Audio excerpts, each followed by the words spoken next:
உழவன் திருநாளாம் உலகம் போற்றும் நன்னாளாம் தமிழர் திருநாளாம் பொங்கல் திருநாளில் எனக்கு தொடர்ந்து ஆதரவு வழங்கி வரும் என் உயிரினும் மேலான அரக்கோணம் தொகுதி மக்களுக்கும் என் மாவட்ட மக்களுக்கும் அன்பு பெருக வேண்டும், மகிழ்ச்சி தங்க வேண்டும், முயற்சி பெருக வேண்டும், செல்வம் வர வேண்டும், வெற்றியும் வர வேண்டும், விவசாயம் தொழில் வளம் பெருக வேண்டும்.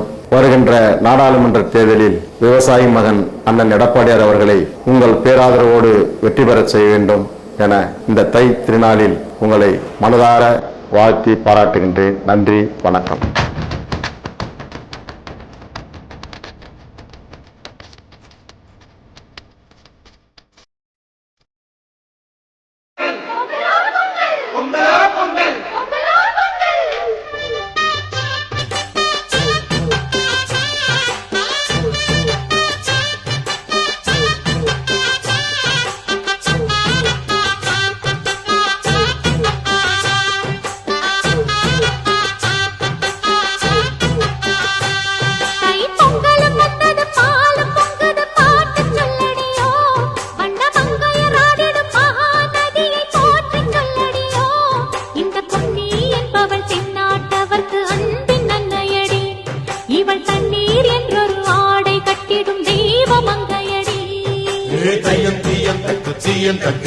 தையம் தீயம் தக்கு சீயம் தக்கு